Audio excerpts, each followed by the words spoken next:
has been in active legal practice since 1975. He is a member of the Real Estate, Probate, and Trust Law sections of the Texas Bar of State Bar of Texas and the Probate and Estate Planning Law section of the Austin Bar Association. He's also a founding member, past president, and director of the American Academy of Trust, Estate, and Elder Law Attorneys, as a member of the Texas and National Association of Elder Law Attorneys.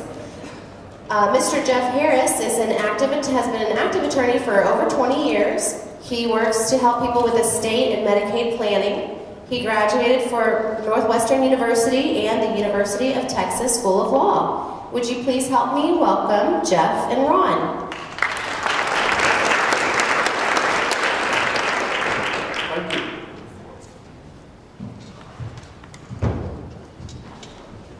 Good morning. Good to see you all here this morning. I'm Ron. This is Jeff. Good morning. And we work together to help people make informed decisions. Most people do not do that.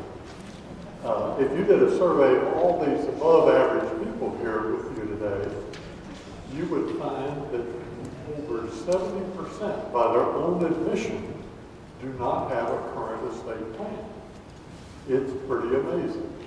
And we have terrific laws in Texas. They're just terrific. We can make decisions on who's going to manage our health care. We can make decisions on who's going to manage assets under lots of different situations. But if we don't do it, some judge is going to have to do that for us because we did not take advantage of the state law. So we're this morning going to talk about some of the ways that you can take advantage and your loved ones can take advantage of our state laws, which are terrific. So we're going to talk about, you have a handout there. In the back of that 8.5 by 11 brochure, you'll see a glossary of terms of the items that go in a typical estate plan. And those are some of the things that we're going to talk about here today. So we will start by talking about basic estate planning. Everyone's heard of a will. Most people haven't a clue what really a will is. What is a will, Jeff? Well, a will is simply a set of instructions to a judge. It says, "Dear judge, when I die, here's what I want to have happen with my stuff." And typically people say more than that in their wills.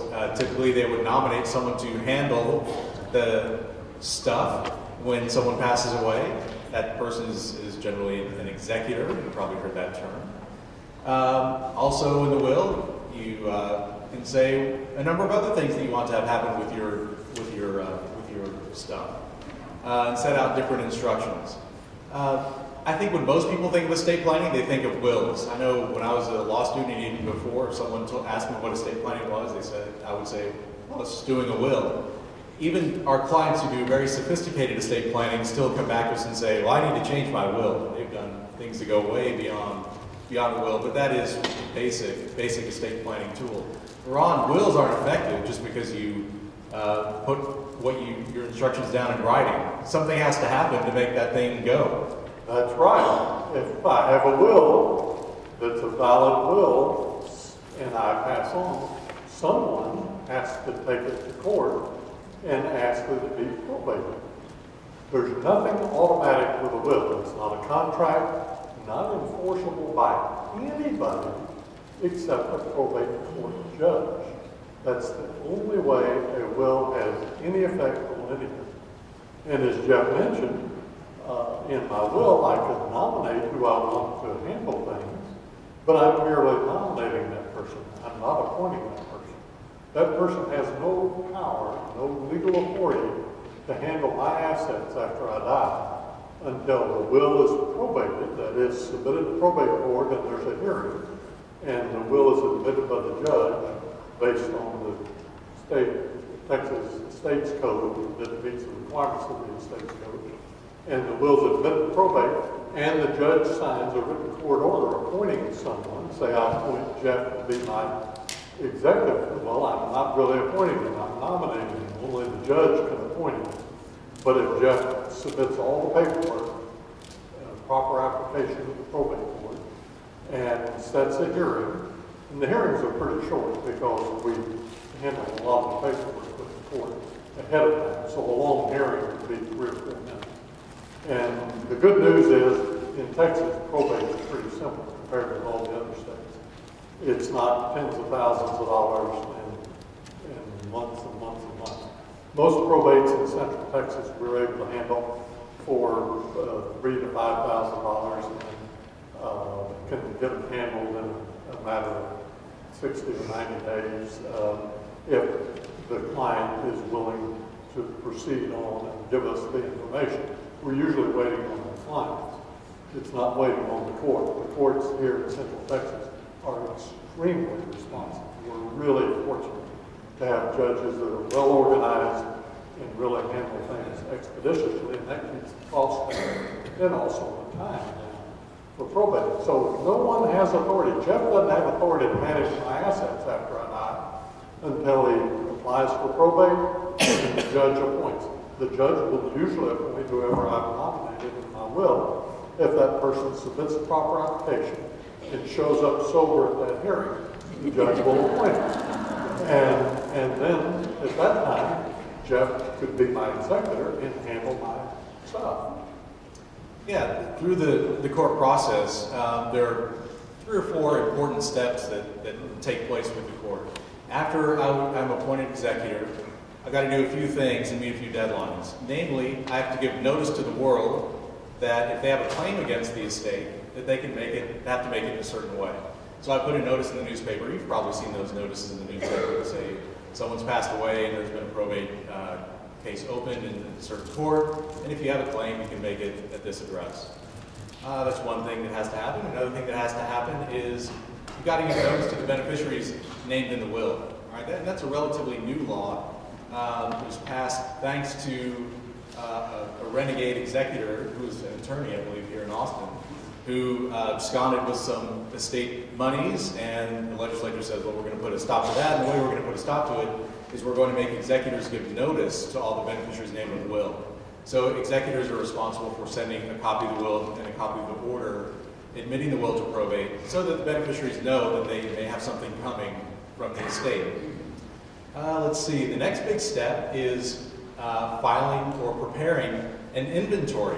An inventory is a list of all the assets in the estate and the value of those assets as of the decedent's date of death. All right, so the executor puts together a detailed list of everything that the executor is responsible for managing and the values of those assets as of the date of death. Now, in the past, every executor had to file that and put that information in the public record, and that was a big deal, right? Would you want your assets and their values going in the public record? I know I wouldn't, right? Probably not many or any people here want to, but that was a requirement. There's a very new law, really, that says if certain requirements are met, if the executor has done certain things with the estate, the executor doesn't have to put the inventory in the public record. They just file an affidavit instead that says, I prepared this inventory, I gave it to the beneficiaries.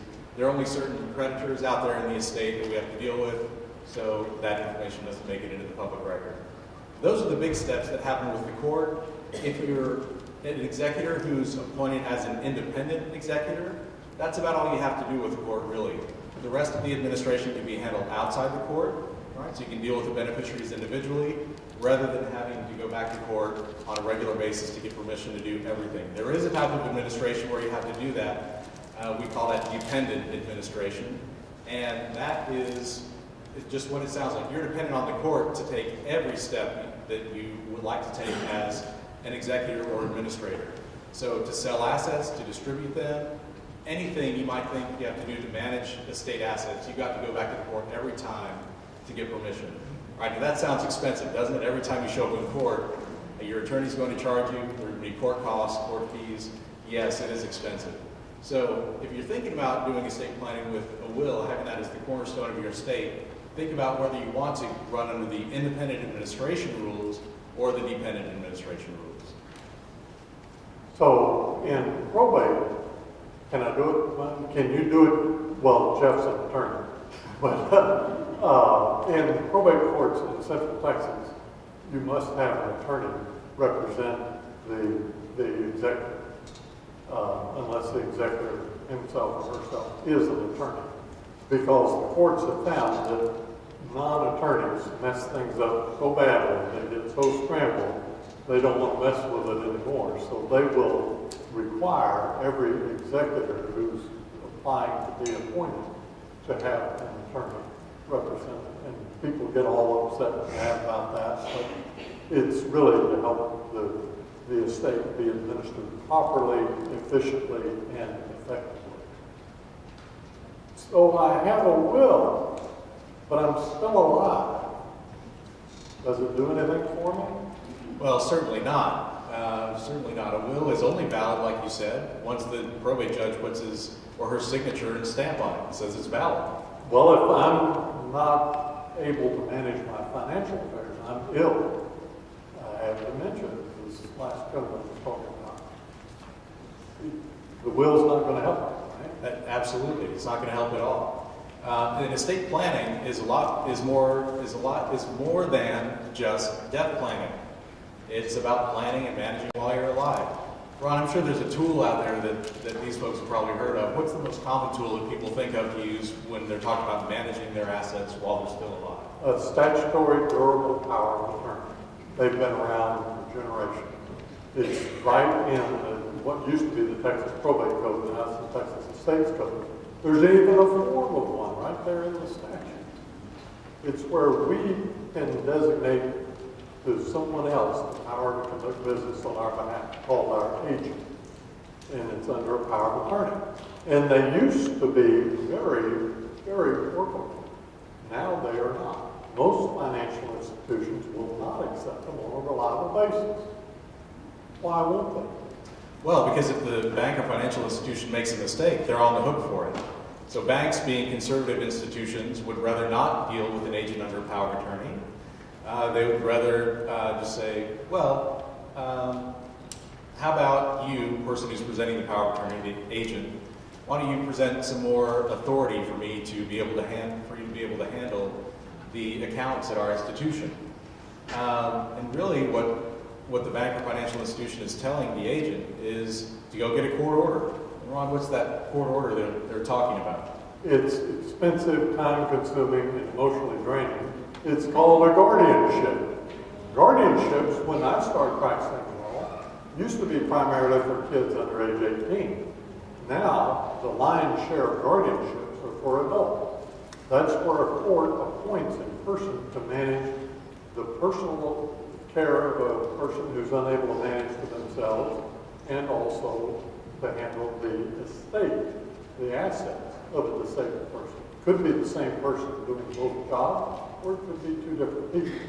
It's an expensive process. If I became incapacitated, Jeff goes to Wells Fargo, and Wells Fargo says, well, we don't know whether Ron gave just you or 6 other people power of attorney. That's where they really get worried.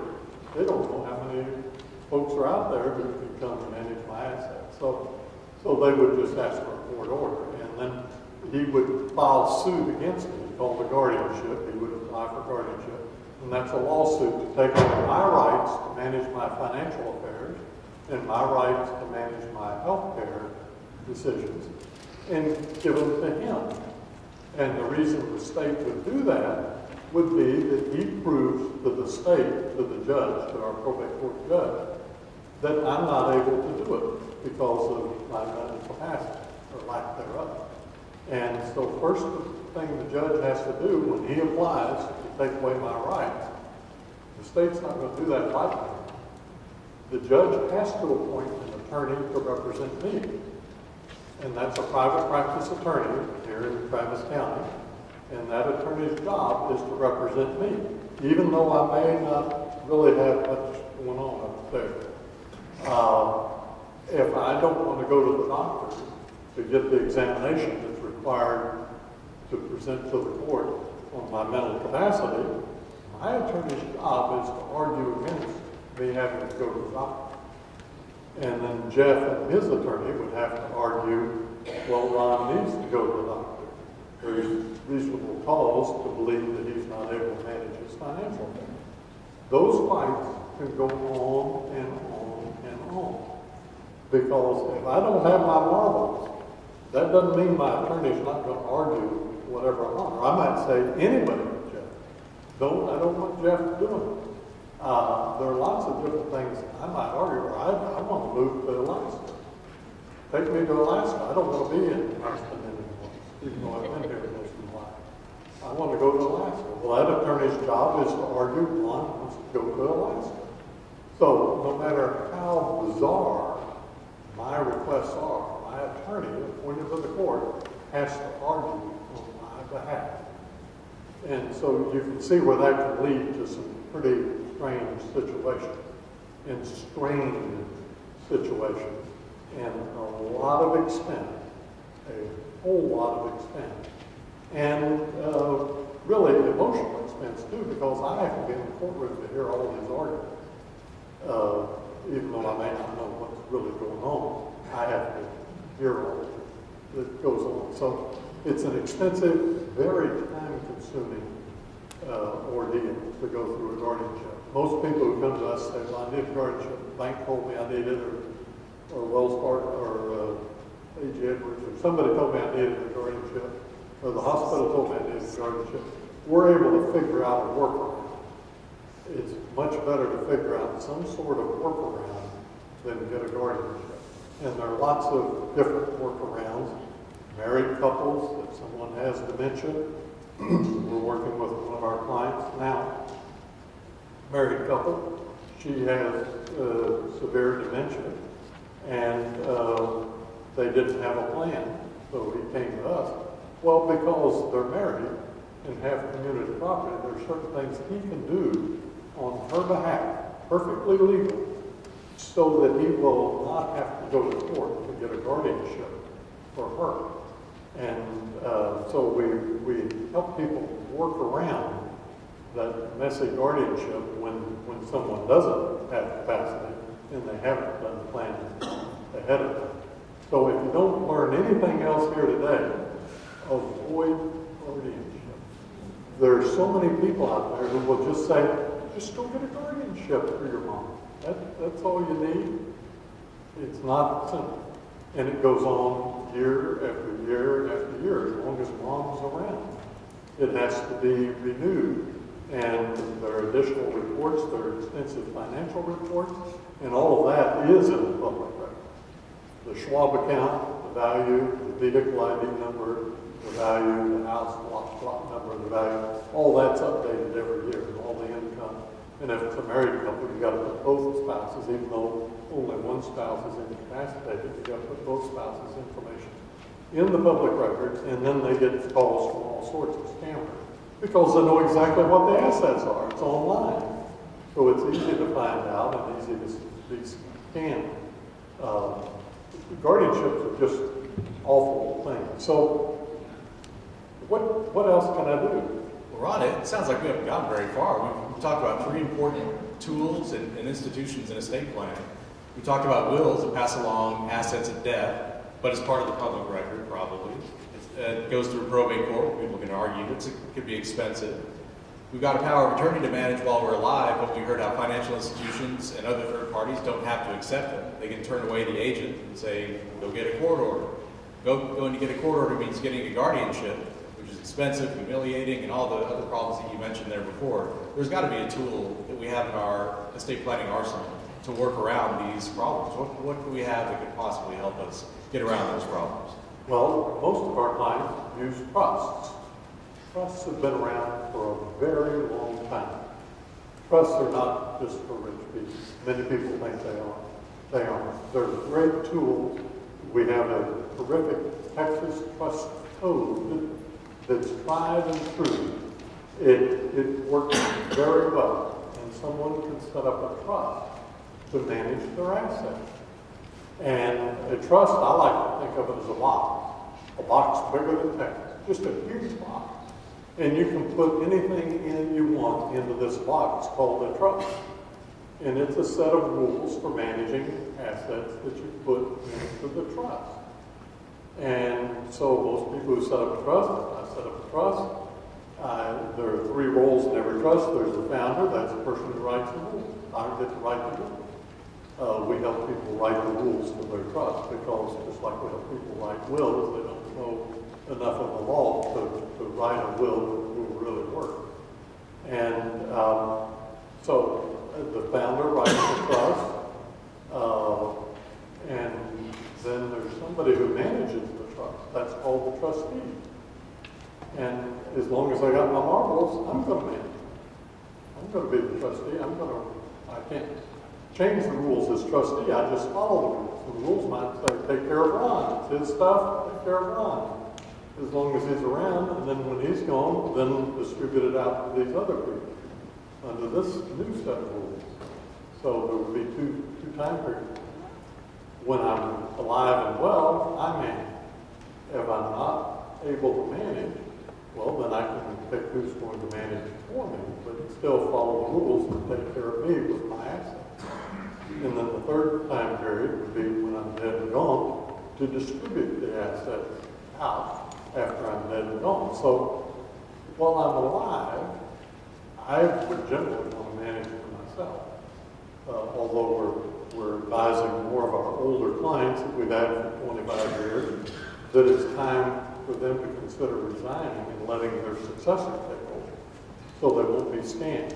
There's so many scammers out there, and those of you who have family members with dementia or beginning dementia, you need to be careful with the scam.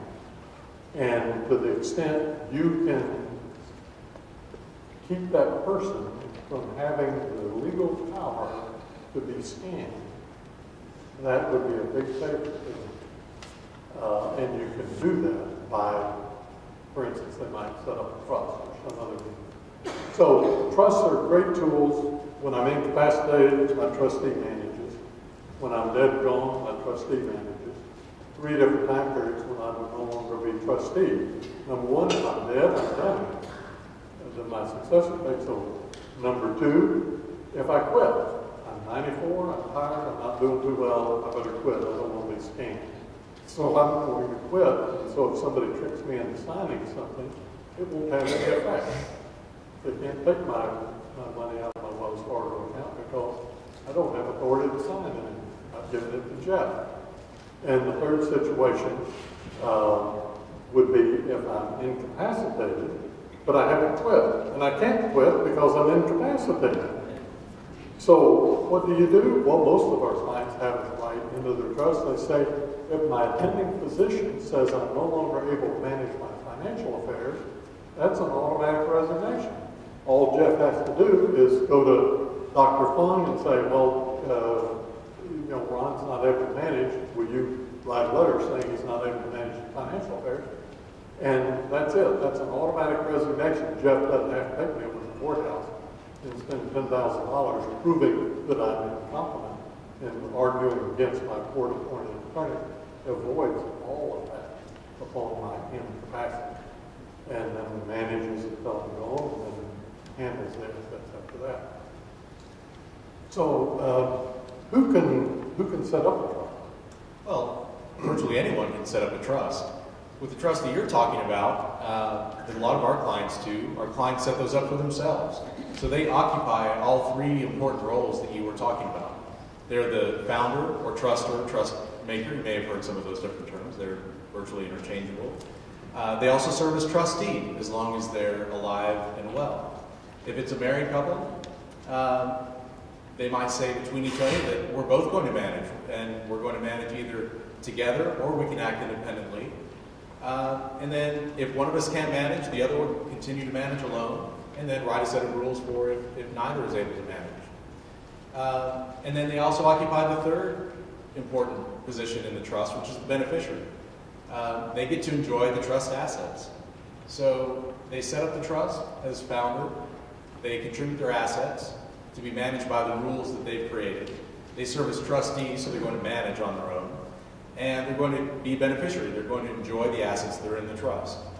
So nothing much changes when a person sets up a trust like this, as long as they're alive and well. They continue to manage on their own, just like they're doing now in their own name. The difference is that something else is owning the assets. The trust becomes the owner of the assets. Ron talked about the box and putting assets in the box. That really is a change of ownership is what's going on. So you're creating this relationship between the trustee and the beneficiary, and the trustee's job is to manage for the benefit of the beneficiary. So this type of trust that we're talking about is commonly called a revocable or revocable living trust. Revocable meaning that you can amend it or change it at any time. As long as you have your wits about you, you can change the rules. Living just means it's for use during your lifetime. There are all sorts of different types of trusts. Some are only meant to be used after you've passed away. This type of trust is meant to be used today. And it helps us get over those three problems that we talked about before. The problem that we have with a will, well, it's only effective at death, and it has to go through probate, putting your assets in the public record. Well, a trust is completely private. It never has to be filed, put in the public record. So it's a problem with getting over, it gets over the problem with a will, because you're also writing a set of rules as to what happens with the assets at your death. The second problem with powers of attorney, being unreliable. Financial institutions don't like to accept them. They will accept trust because there are rules in the Texas Trust Code that say a financial institution can rely on a trustee when the trustee gives a sworn statement that he or she has authority to manage the assets in the trust. And then it gets over the problem with guardianship, all the horrors that you talked about with guardianship, the expense, the humiliation, because assets that are held in trust are not subject to guardianship. So once you set up the trust and get it funded properly, as long as the assets are in there, they are not subject to a guardian's control. And that's right out of the estates code. The guardian doesn't handle trust assets. So it's a tool that solves, the trust that you're talking about is a tool that solves those problems that we encountered with our three big estate planning tools we talked about at the beginning. And it would protect me if I set up my trust and made Jeff my trustee. It would protect me from my evil cousin who comes down and says, oh, Ron's not doing too well, I'm going to come in and start glomming onto his stuff.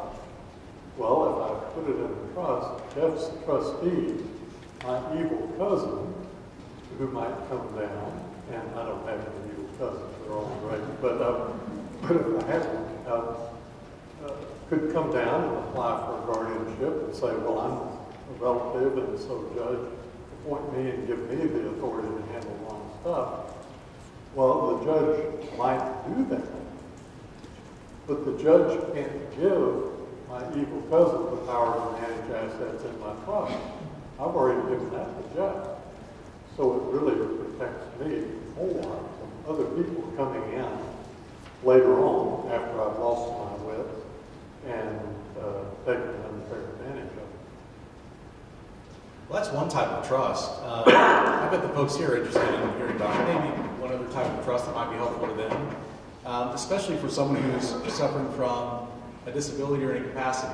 Is there a tool in our quiver, an arrow in our quiver that we could use to help someone who's suffering from incapacity? Maybe they're looking to gain public benefits, Medicaid, Social Security, disability. We don't want to leave them a pile of money and kick them off of public benefits. What can we do for someone like that? Well, folks can give away assets into trust so that they're protected to the beneficiaries. And we're jumping a little into Medicaid planning here. And there are lots of different kinds of things to do Medicaid planning. Before we do that, let's talk just briefly about, well, what else will I have with my trust? I'll have a will, I'll still have a will, and it's a backup will called a horrible will. It says if I left something out of my trust, say I inherited something from a great cousin, and I forgot to put it in my trust. Well, the will says scoop it up and pour it over to my trust when I die. That one asset would have to go through probate to be put into my trust, to be handled by my trustee. But it could be very effective if I forgot something. I would also still have a power of attorney, where I give my agent the power to conduct business with respect to things that aren't in the trust.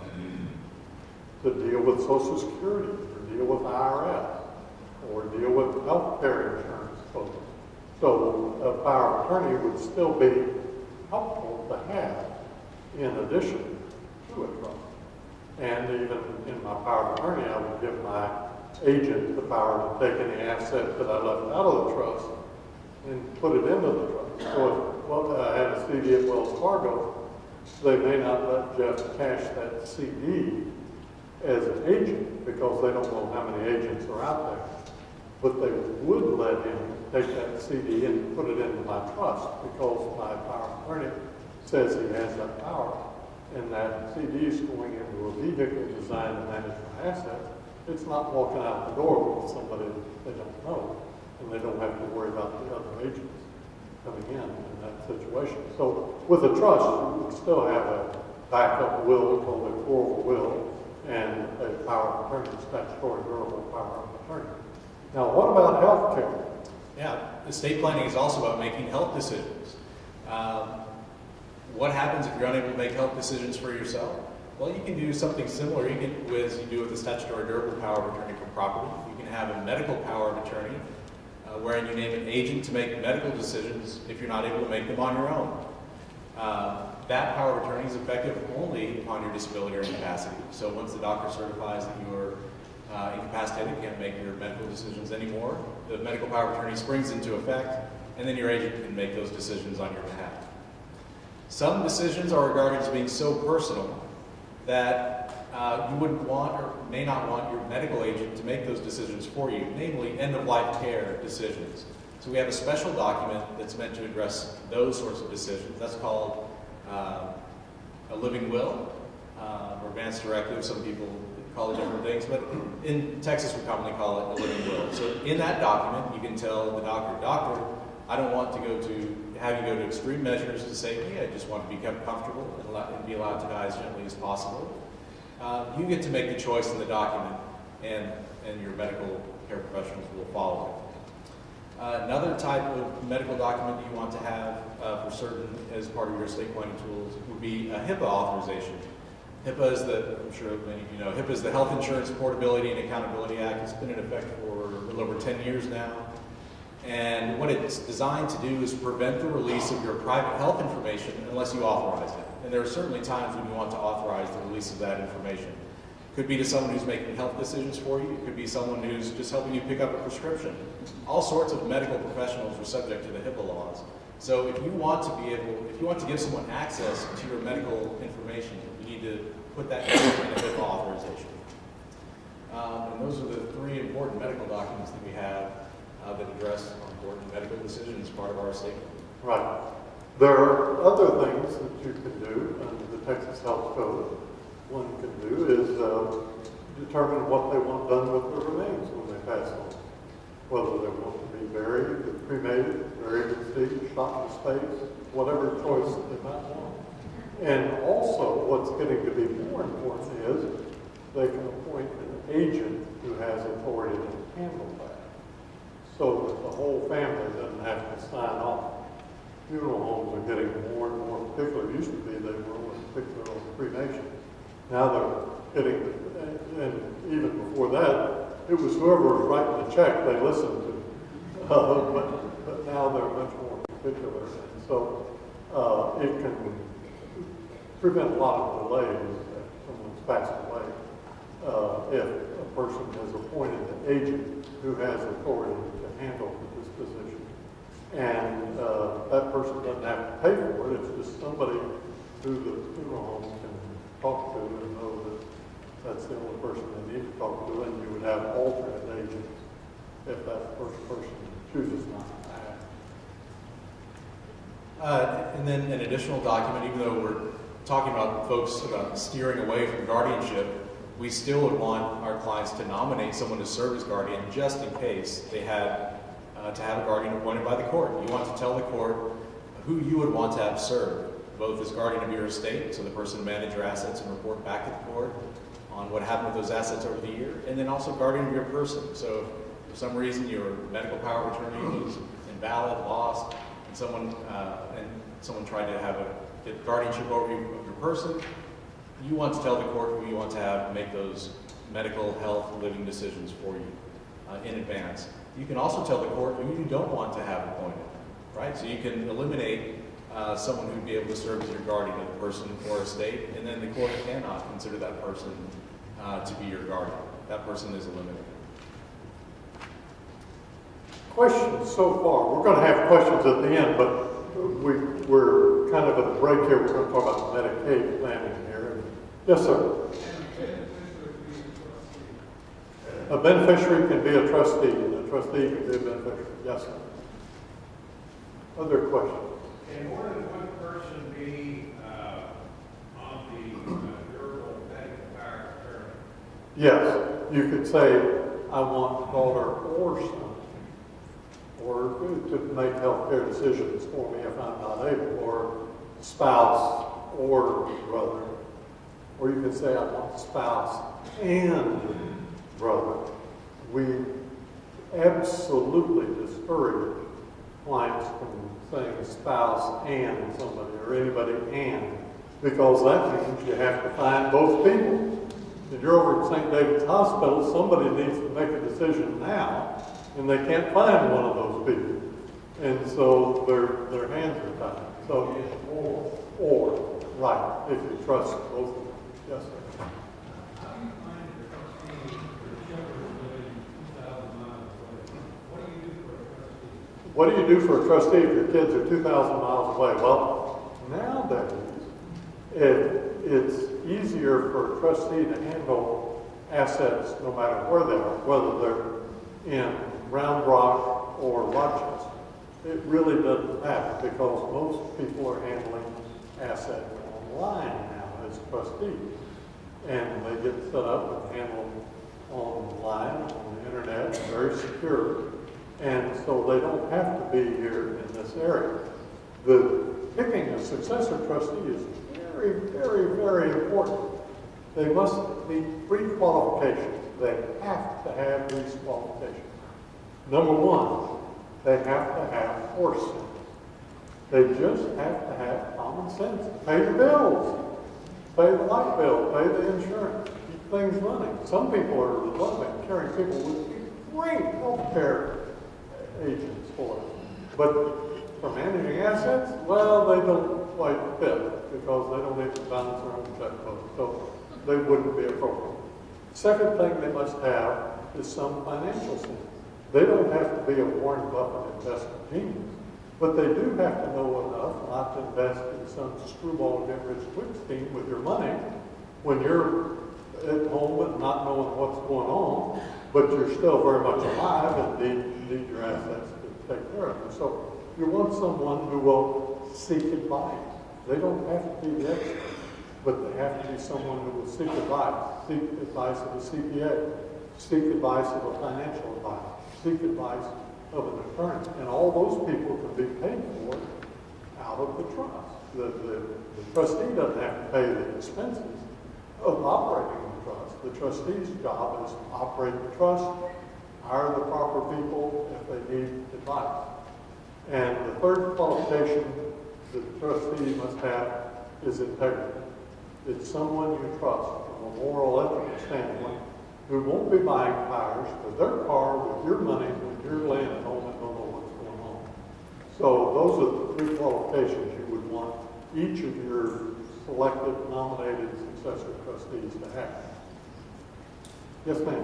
If a parent has an appointed guardianship that parent becomes down as dementia, can that person go and make that will change to the trust if they are in dementia? If a person has a guardianship already, a court-appointed guardian, So a parent who has a will and had somebody that was the arbitrator, and then they have dementia, can they change the will to a trust? okay, the question is, a person has a will and a power of attorney, and they have dementia. Can the agent under the power of attorney change the will? And the answer is absolutely not. Under any circumstance whatsoever, they cannot change the will. However, we've we've got a case right now. I was on the phone late last night with a lady from Florida. The agent might pull a fast one, as her brother's doing, and taking mom's account, because mom's still alive, so the will is not taking effect yet. So mom's still alive, so brother got A.G. Edwards to change the account, the major account mom has, to have mom and her son, her evil son who's here. And so that when she dies, that account becomes his. And it doesn't go to the program. The will has no effect on it. So he's circumventing the will. So the agents can pull some faster. We're hopefully in time going to be retained by them to help straighten that out. But the agent cannot change the will. I actually have two questions. The first one is if my mom has a house in another state, she's decided to come live here in Texas. We have the power of attorneys through New Hampshire. How do we know when it's time to do them here also? Has she moved to Texas? She's decided she's going to live with me, but she still owns a house in another state. Well, as soon as she moves to Texas, she ought to do a Texas power of attorney. So what do you call move to Texas? I mean, she's living with me full time. Do we have to do anything legally to say She's living here. Yes, with Oh, me. well, then she goes to an attorney and gets a power of attorney. Okay, so set that up now. To be a Texan, it's pretty easy. Just physically be here and say, I'm a Texan, and you're a Texan. That's really it. That's the law. You don't have to do anything special. We're very I welcome. have one more question. How does a person nominate a guardian before they're needed? You That had that was brought- through the last document that I talked about. It's called Declaration of Guardian. And you nominate whoever you want to serve as guardian of your person estate. There are some formalities that have to be followed. That's a document that requires a couple of witnesses, and it's typically there's attached to the Declaration of Guardian what's called a self-proving affidavit, so that those witnesses don't have to show up in court. It's not a requirement, but it is a document that needs to be witnessed. Yeah. That's something that should be prepared by an attorney, and attorneys should supervise the signing of the document. Yes, sir. Yeah. What is, how does right of joint ownership of right of survivorship? Joint tenants with right of survivorship. What is that? Well, it means two people own the asset, and when one of them dies, the survivor instantly owns it. No probate, nothing else happens. The survivor instantly owns the asset. But while they're both alive, they would both own it. Or there could be three people. So joint tenants with right of survivorship, many accounts are set up that way. If someone goes to a bank and says, well, we want these two people, husband and wife typically, sometimes even dad and son, we want both of them on the account. The bankers don't really talk to their clients and customers about it, but they will generally make the account joint tenants with right of survivorship, which really you might think of voids the will with respect to that account. Unintentionally, but because people don't ask the right questions and the bankers don't know the right things to tell their customers, they set up these types of accounts. You own real estate, same like You can own real estate joint tenants with right of survivorship. Yes. Most people think real estate is that way, is between a married couple, but it's not. So a married couple has community property. One of them dies.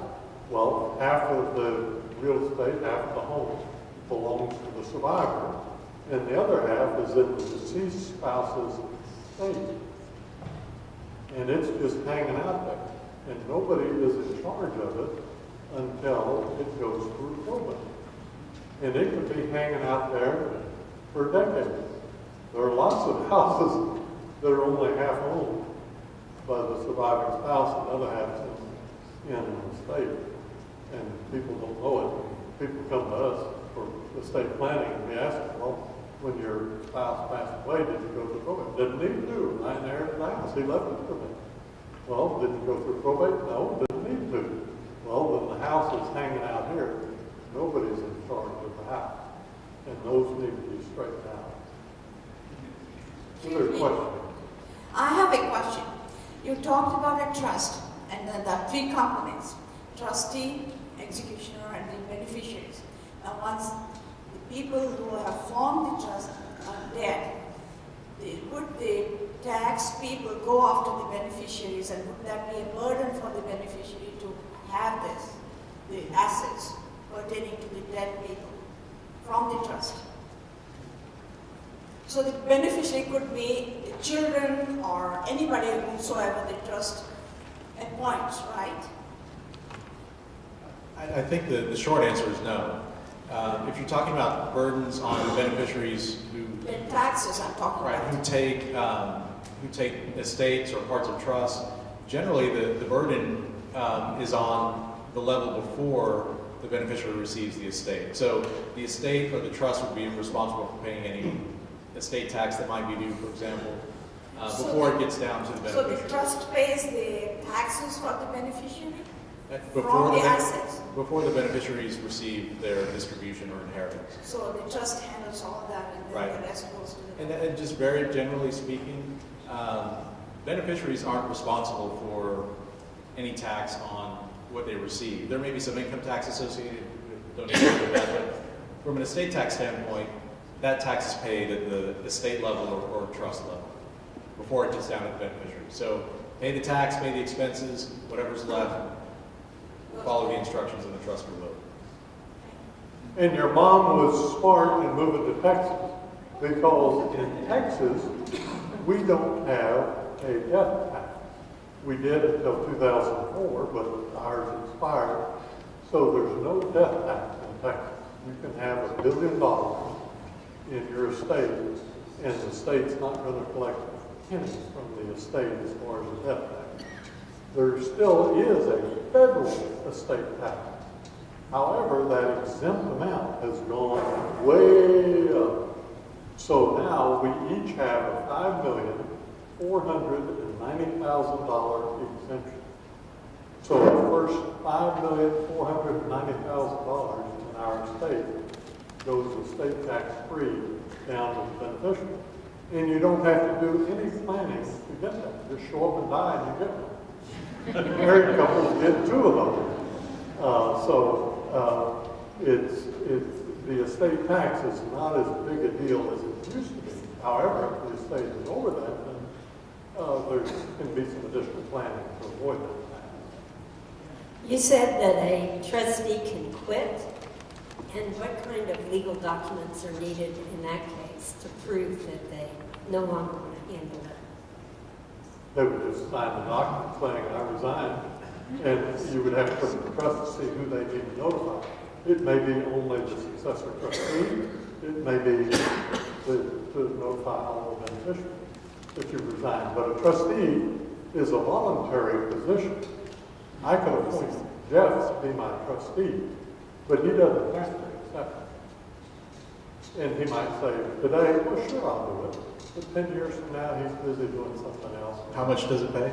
Yeah, right, right. And I can provide in my trust that he can pay himself what a commercial trustee, what Wells Fargo would charge, or Austin Trust Company would charge. So I can provide that he can pay himself because I want his judgment to manage my financial affairs when I'm not able to or after I'm dead and gone. So if the parents are the trustees and they say we no longer want to be trustees, would it be better to have that notarized so there wouldn't be any question about it? Better to have what? The statement. The notarized? resignation, yes, it'd be better to have it notarized. It needs to be a formal document, but also it needs to comply with the trust. And different trusts have different rules for resignation and proper notification so that you have a successor trustee taking over or have to go to court. A trust does not fail for lacking a trustee. If I create a trust and have only one successor trustee, and that successor trustee chooses not to serve or cannot serve, then the trust doesn't fail. Judge Herman over here in our probate court would just appoint a trustee, and generally that would be a financial institution that has a trust department. Speaking of fees, can you give some ballpark figures on some of these things you talk about, like a simple will set up as opposed to complicated ones, or like when you have people who have ongoing trusts and taking care of, people's estates? Can you just give us some ideas? Well, it's all over the ballpark. It's like going to a car lot and say how much is your car. I understand. But I'll give you an idea. Are there ever percentages involved in some of these things? No. No, it really has little or nothing to do with the size of someone's estate. It really has more to do with the complications of their estate. If it's simple, if it's a married couple, if it's a married couple with a disabled person, a married couple taking care of a parent who has a disability, and you want to make sure, well, when the couple is gone, that parent who might survive them, who has a disability, is not disqualified from Medicaid. So you would have to set up a special needs trust for that person. So there are just so many different parameters. What we do is offer a complimentary consultation. Somebody come in, sit down with us.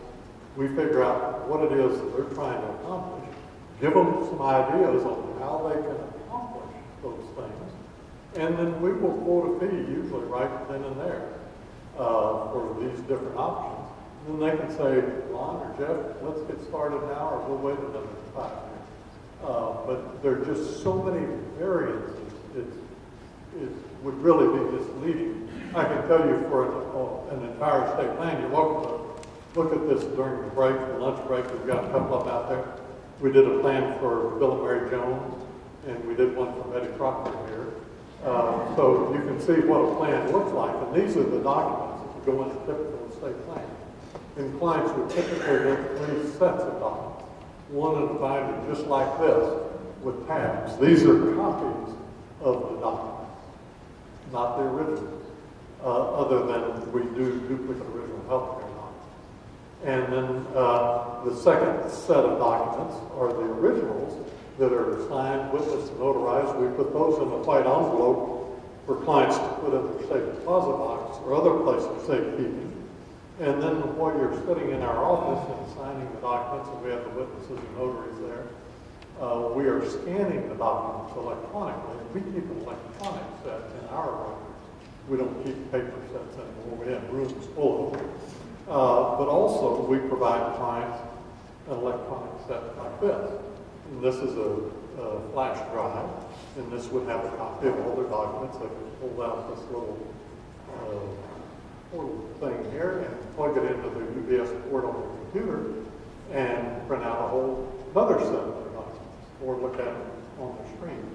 So a plan for a married couple, probably 60 or 70% of them would fall in a fee range of $5,000 to $7,000, and some are less, and some are a lot more than that, depending on the complexity.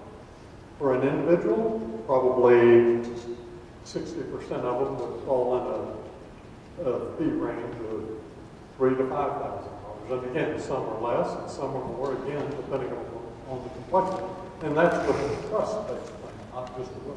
You'd have the trust and all the things that are listed there, the backup wills, powers of attorney. A complete plan so that it's integrated, so that you're making choices. And Judge Herman's not forced to do that for you through an expensive process. One last question over here. I have actually 2 quick questions. Yeah, the revocable living trust you mentioned, does it have its own tax ID number necessitating its own tax return? No, revocable trust does not have its own tax ID number, nor does it file a return. The individual or individual who sets it up uses their tax ID number, their social security number. And the IRS says, please don't tell us, we don't care, as long as it's a revocable trust. And my other question is, the trustee that spends all the time administering the trust, are they entitled to compensation? And if so, what would be reasonable? If the trust says they're entitled to compensation, they are. most trusts say there is value compensation. And most of our clients say, we want our trustee to be able to pay themselves what a commercial trustee would charge, which generally is between 1.1 and 1.3% of the assets under management per year. Thank But if you. it's some difficult asset to manage, then it may be more. All right, everyone, we're going to have to wrap it up. Let's hear a loud round of applause.